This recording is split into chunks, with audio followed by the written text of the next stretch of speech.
Hello, I'm Dr. Rosie Kuhn, and this series is called I Want to Be a Better Coach. And the focus of this is to support and empower you and me in really kind of looking at who we are as coaches, who we are as human beings, and who we are as coaches, like while we're coaching and in the coaching session and out of the coaching session. It's kind of big work to be a coach, and it's far more work than most people think about in terms of, oh, I'll just learn how to do this and I'll train people and I'll train to be able to talk to people in a way that's going to get them to their results. And for me and the people that I work with in terms of my trainings and mentoring and supervision and all, they're learning a lot about themselves, far more than they ever anticipated in while becoming a coach. So some of that is what we'll be sharing here today, as I have. This is number 23. And part of this is gives you an opportunity either through the comments or there's a form below where might have questions or challenges that you want me to talk to, and those challenges that are challenging. So feel free to either leave it in the comment and or fill out the form below and let me know what's going on for you as a coach and what shows up and what challenges you show up, what you face in your challenges. And while you're at it, if this is valuable, please give it a thumbs up. And while you're at it, if you feel like there's somebody out there that could find value in this, please share. I love it. Please share. All right. So I want to start today with a quote from Albert Einstein, who almost 100 years ago was going on a walk with a student named Esther. And as they wandered, he shared, I'm reading this as we're talking here, he shared his core guiding intellectual principle. This is his core guiding intellectual principle. He says, I want to know how God created this world. I'm not interested in this or that phenomenon and spectrum or this or that element. I want to know his thoughts. I want to know his thoughts. The rest are details. Now, I've heard this quote many times in terms of, I want to know how God thinks. The rest is details. So as a coach, I'm sitting with clients, and this is really has become one of my core intellectual, I don't know if you want to even call it a intellectual principle, but one of my core focuses and principles of coaching is I want to know how my clients think, not what they think, but how they think. So, and you may have heard me say many times, and if you've read my materials, my blogs or my books, you see me saying quite often, how do you choose to choose what you choose? So in a sense, how do you think about the thoughts you think? How do you think the thoughts you think? How do you choose to think about the thoughts you think? Any of those or all of those is part of the dilemma of looking at how we be coaches. So how I be a coach now, how I think now when I'm coaching is very different than how I thought and had thoughts as a coach 20 years ago when I was beginning. And it's all has to do with the context. And our context is the thoughts we think, what we believe is true, our judgments, our assessments, our assumptions. That's how we think. I think based on those, my fears, my judgments, my assessments, my principles at that time, my core values at that time. And when you ask yourself, what are those? How do I think about things? It's kind of a moment of like, I don't know how I think. And if we look at what's the behaviors or what are the actions you take, or you're taking actions, you're speaking, you're listening, is based on how you think, how you judge, what you judge, how you assume certain things, the presumptions you have, the expectations you have. So your thinking includes all that, and how you think about that influences how you listen and speak to your clients. So this is really important. Obviously, I think it's the foundation of every conversation you have with clients.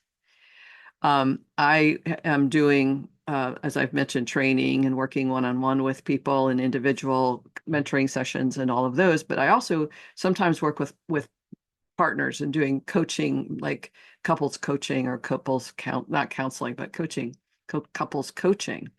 And it's a conversation that I'm having with individuals that allows me to listen for how they think. So this is fundamental to how I be a coach. What are they thinking? How are they thinking about this?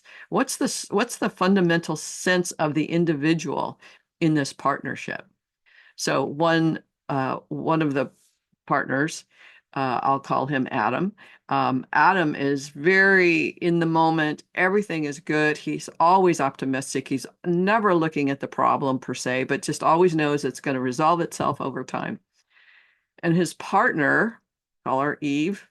Eve is like intense and wants conversations, wants to talk about the issues and wants to make things happen. And she wants a deep conversation as part of her love language.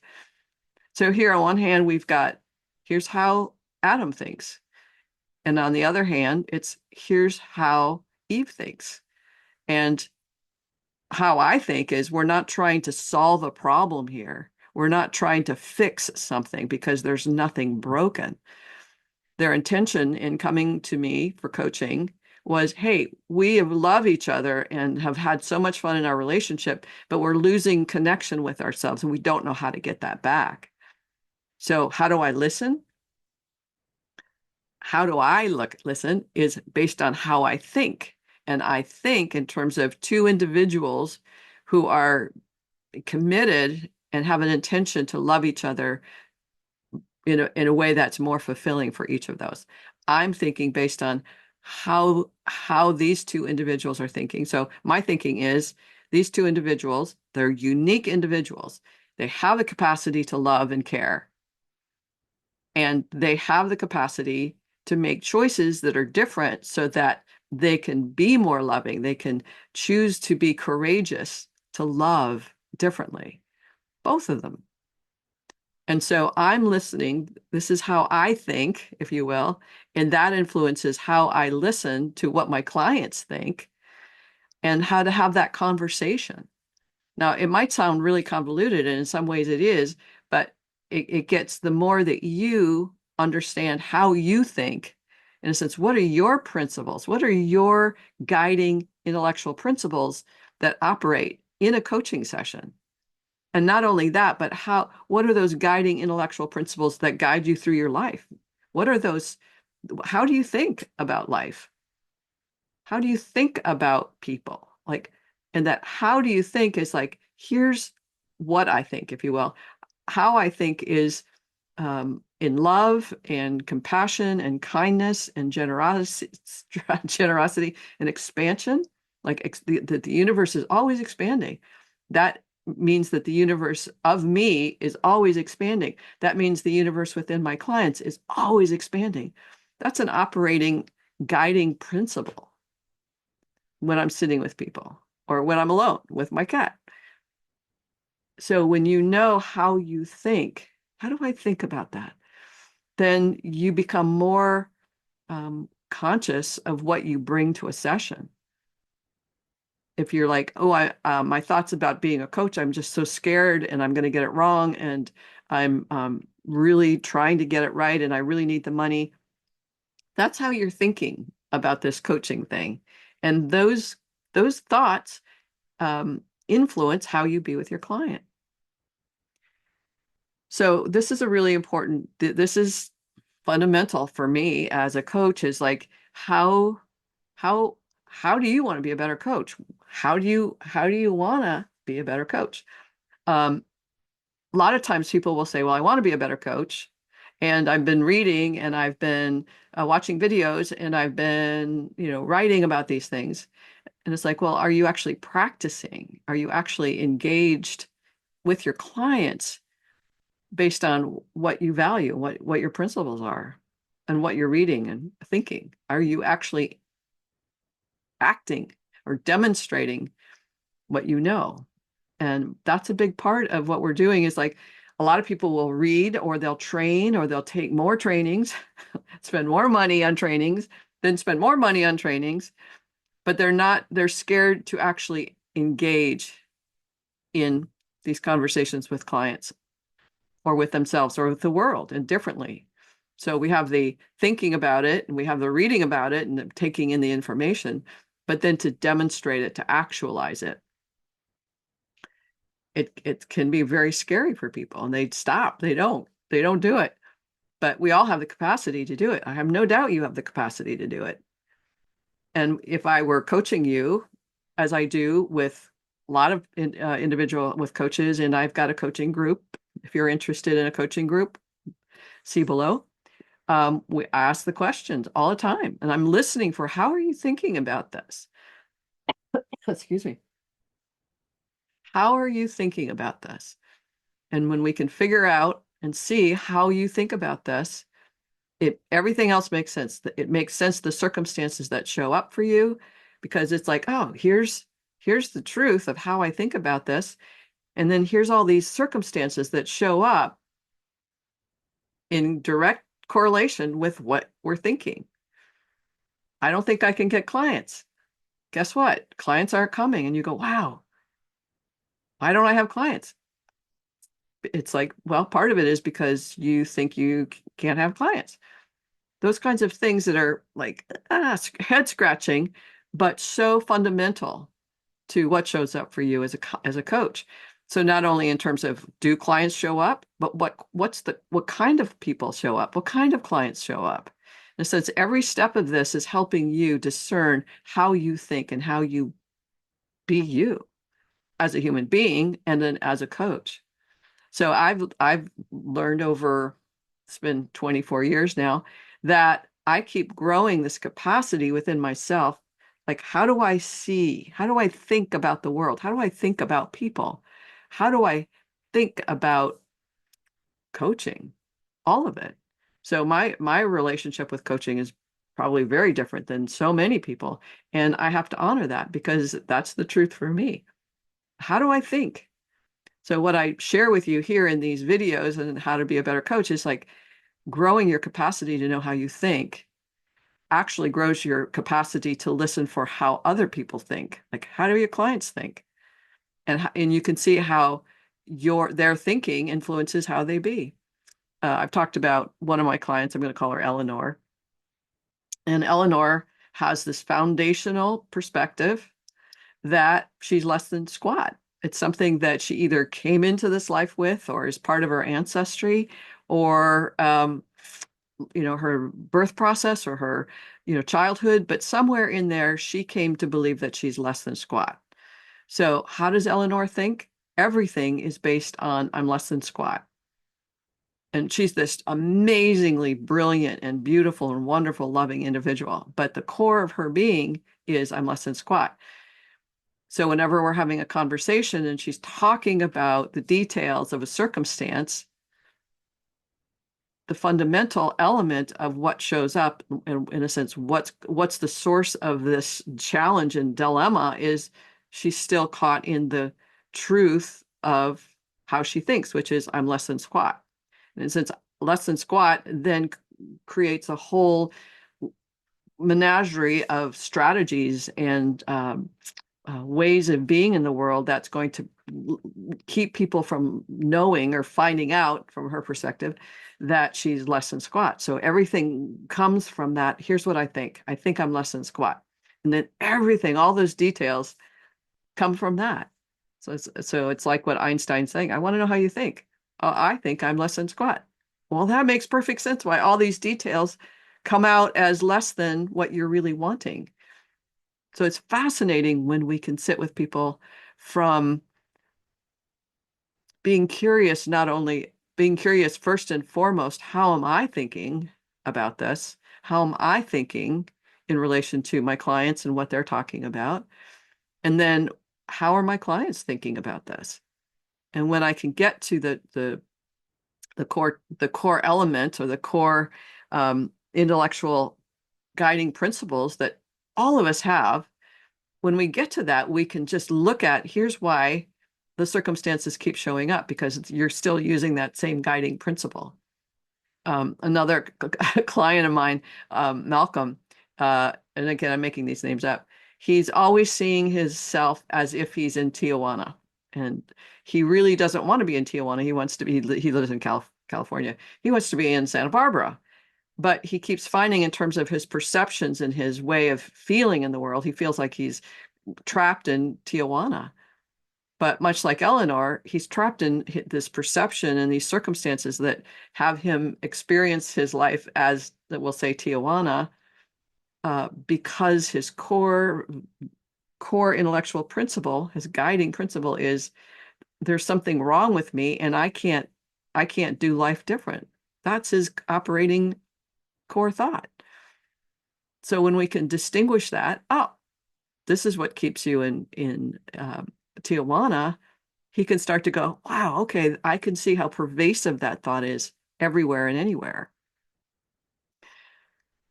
So it's one thing. And again, these videos, this YouTube series is not about your clients and how to get your clients to ... This is about how you're thinking as a coach and what needs to shift for you potentially so that you're more available to hear and listen to your clients' truth and their core values and principles, how they're operating. Then you can see easily the details that show up that interfere and are obstacles to their desires and their heart's longing and connection. Doesn't make the coaching any quicker necessarily, but it makes it more, you're getting to know the highway, if you will. It's like, oh, that highway keeps taking that person, Malcolm, to Tijuana. It's like, it's a no-brainer. But because these thoughts and patterns of thinking, these patterns of being are so ingrained in our neural transmitters and neural pathways, it takes a long time for us to recognize them within ourselves and begin to shift those, as if it's this and this. But these neural pathways have been there for a long time. They're imprinted, but we can change those, and we are changing them always. And so you as a coach, as you become more aware of, oh, here's how I'm thinking. I wonder how my client's thinking. It becomes more and more, those pathways become more ingrained and more easily accessible. So that's kind of the foundation of what I wanted to talk about today. The last part is, which I'm saying but differently, is we can't change circumstances in our lives. Some circumstances are pretty horrific for people, and some circumstances are really awesome for people. But the circumstances that are challenging us, we can't necessarily change the circumstances. We can change how we're being and how we think about our circumstances. We can change how we think about those circumstances. And that takes courage. In a sense, we want to change. We're trying to control the circumstances. We're trying to fix and heal and get those circumstances differently. With the couple that I'm working with, they want the other person to stop being themselves so it'll be easier for them to, it's like, it doesn't work that way. We can't change the circumstances. Most coaching is focused on circumstances. What we're looking at is like, wow, how is a person thinking about this? And the thinking is what creates, most of the time, the challenges. Oh, here's how I'm thinking about it. And wow, I see how that's creating conflict in me and the other person. So we take responsibility for our own self first and see what shows up differently. The circumstances will shift when we can do that, but we're not trying to change the circumstances. Now, if I have a leaky, if I have a leaky hot water heater, I got to fix the circumstances, right? So it's not like an all or nothing. But how come my water heater is leaking? Well, I haven't attended to it for 2 or 3 years, and it's got a lot of corrosion in it, and I didn't take care of that. Well, how am I thinking? It's like, I don't want to think about it. I don't want to be responsible. That's how I'm thinking about it. So we can look at our circumstances and say, how did those get created? Well, they got created through my thinking. Your circumstances are created based on your thinking. Your clients' circumstances are based on their thinking. So when we can start to do what Einstein brilliantly says, I want to know how my client thinks about this. The rest is just details. Totally. So again, we're not coaching to the circumstances. We are coaching to how we be with the circumstances, how we be. And that's where we have choice. In the serenity prayer, I'll leave you with this, I think. The serenity prayer is, grant me the serenity to accept the things I cannot change. Now, that what that comes down to is I can't I have to accept that I can't change circumstances. I can't change people, places, or things. So I admit that I can't change those things. So serenity to accept the things as opposed to trying to change it, trying to control all the time. We go, stop. And when I do that with my clients as a coach, when I stop trying to control them or control the session or control the outcome, something different happens. And the client feels more empowered and they feel more heard and gotten. So accepting what I cannot change, the courage to change the things I can. I have to keep looking at my thinking. How am I thinking about this? How am I responding to my thinking about this? So the courage to change the things I can. For you, the courage to change the things you can change. And even asking yourself the question, just being in the question. Now, I've talked to a lot of people in recovery and know this prayer inside and out. But when I say, well, what is it? What do you have the courage to change? They go, I don't know what you're talking about. Well, what can you change here? I don't know what you're talking about, because they're not living it, they're just speaking it. So we have to really live these uh, these prayers. We have to really live our word. So serenity to accept the things I cannot change, the courage to change the things I can, and the wisdom to know the difference. That wisdom is what I'm wanting for you. I want you to cultivate that wisdom within you to know the difference and say, I see how I'm listening. I see that my listening is based on my perceptions. My perceptions is what I'm thinking, how I think. So I have to look at that differently. And, my point is not to sell, or have you buy, but I have a lot of free things, a lot of blogs and videos and YouTube. There's over 300 videos here on YouTube, all supporting and empowering you to be more effective as a coach and as a human being. That's all free. And if you're really wanting support at the next level, I've got a coaching group that is phenomenal, and individual coaching and coaching supervision. And I'm coming up with a master course, the Mastering the Art of Transformational Coaching. And there's a link below that if you're interested, there's a wait list for that. So if you're interested, just click on the link and join that wait list. And I'll be creating a master course in transformational coaching. And if you want more information about that or anything else, my email is below. So just email me and say, hey, I'm curious. We'll see what shows up. So that's pretty much it. How do you think? How do you think? In the book Self-Empowerment 101, hang on one moment.